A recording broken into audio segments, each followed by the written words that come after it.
Hi, thanks for tuning in. I'm Jeff Cranson, Director of Communications at the Michigan Department of Transportation, and I'm here today to talk with Dave Wresinki, the Administrator of the Bureau of Planning at MDOT, and our Director, Kirk Steudle, about the State Long Range Plan, what it means to the 600 and some agencies across the state, and specifically what MDOT will be doing with that plan. So thanks for being here, both of you, taking the time. So let's talk a little bit about it. I mean, you know, we know the funding crisis. We know what MDOT has been battling for decades, basically. We know we've got some new money, but long term, there's going to have to be more to do some of the things we really want to do. So how do you have a long-range plan if you don't have enough funding? Well, funding is going to be a challenge. It's been a challenge my entire career and will be a challenge moving forward. One of the things I like to focus on is your original point, which is that this is the state long-range plan. It is not MDOT's long-range plan, and so it involves 616 other road agencies. It involves other modes, rail, freight, transit. It's going to be a comprehensive effort, and clearly every one of those modes has funding challenges. So it's the intent of this effort to establish a vision and a framework moving forward, perhaps to address the funding challenges, but also to create the vision for where we would like to be as a state.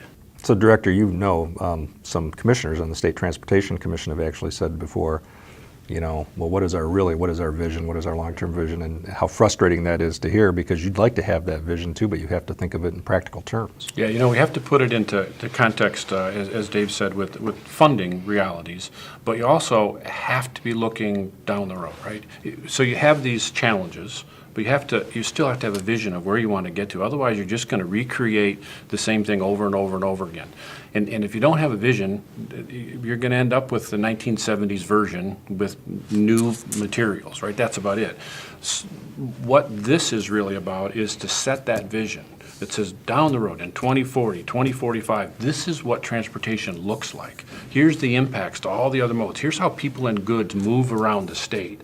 That allows us to make those incremental decisions short term that ultimately gets there, because we're not going to get to the 2045 vision in the next 5 years. This is a long-term document, and it really helps set the agenda for, as Dave said, all of those agencies across the state. This is, here's where we're going, right? And there's lots of opportunity for input from local agencies, from the general public, transportation professionals, to anybody under the sun. I mean, it really is about what do we want this state to look like. Not we, MDOT, we, the 10 million people of the state of Michigan. So how do we kind of moderate that discussion about That's really what it is. It's moderating that discussion, right? It's taking the people that are focused on today and what the next 3 years are going to be, because that's where they're living. And it also is taking the people that have a longer term view of here's what we should be thinking about, you know, as we move down the road further, no pun intended. So Dave, talk about some of those challenges. Well, so some of those challenges, right, we talked about 617 agencies that receive funding through the state of Michigan through Act 51. There are a number of transit agencies throughout the state. MDOT manages none of those agencies. There's over 200 airports, and 4 of them are state-owned, and the rest are either publicly or privately owned. Rail line, MDOT owns some rail line, but we own no railroads, and the rail line we own is really relatively small comparatively. So getting those folks into the room and getting their vision for what the system ought to look like moving forward. The people of the state of Michigan expect an integrated and efficient transportation system. That's their expectation.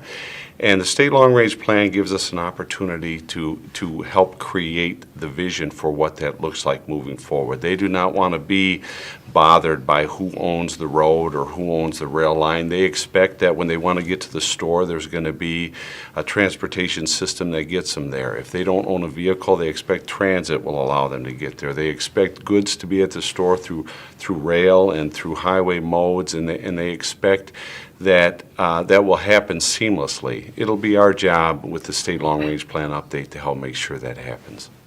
You know, Jeff, there's some other challenges as well. If you just think about the demographics of this state and what are we going to look like in another 20, 25 years. And we are definitely going to be older. I mean, the demographics show that we are going to be an older population. So we've got to think about what goods and services need to be provided to an older generation. And all of us will be in that group. And, you know, how do we service that? Or how do we provide avenues for business to service that?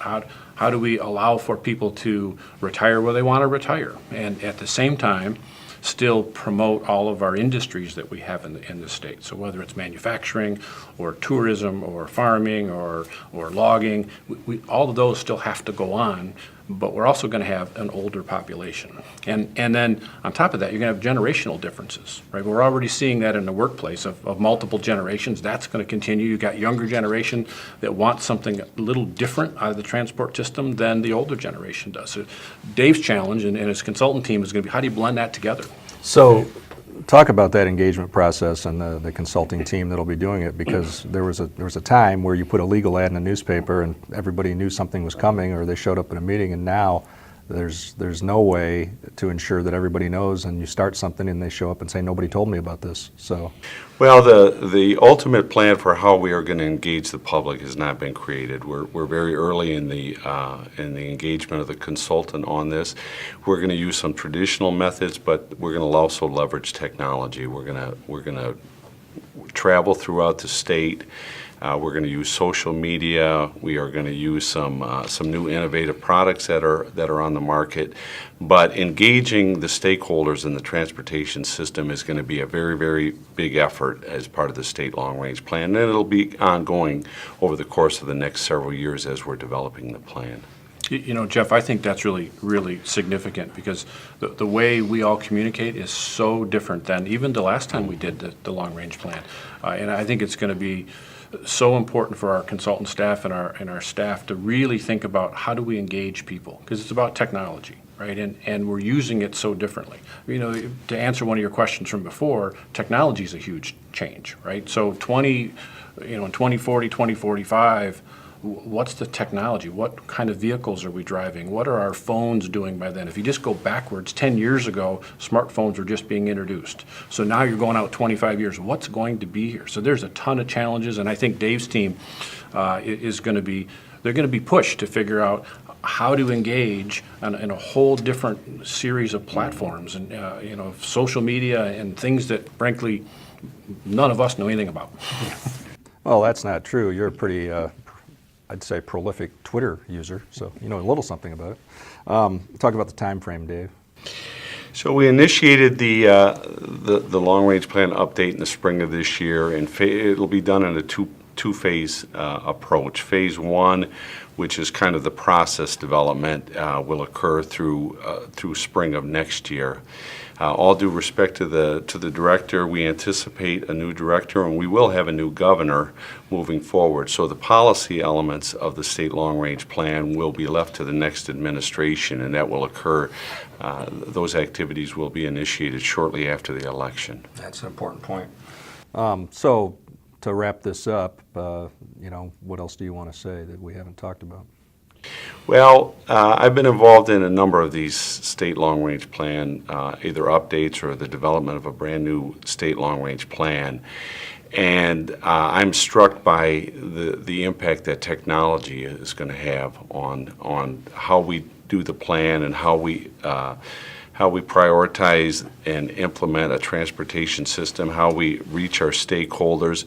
There's going to be an awful lot of opportunities for input into this, and that's going to be an extremely challenging effort, but it also is going to create some great opportunities to help us create the vision moving forward. So piggyback on that, because in your role with the Council on Future Mobility, there's a lot of discussion about the aging population and people with disabilities and people that have different needs and how important that is. And how do we be sure that they are engaged in this process and that somebody speaks for them, that they have a voice? I think the best thing we can do is talk to as many groups as possible. There shouldn't be a group out there that's not interested, because they're all going to be impacted. So as we reach out to the Council on Future Mobility and say, look, we're doing a long-range plan. We'd like your input. We'd like the Kent County disability advocates, right, who's on the council. We'd like their input. What did they see? That has to happen. We have to have lots of input. Okay, so that concludes this conversation about state long-range plan. We hope you found something from this that's helpful, and be sure to pass it on to your friends and anybody who's interested in this, because the robust engagement is really what's going to make this a success. So thank you.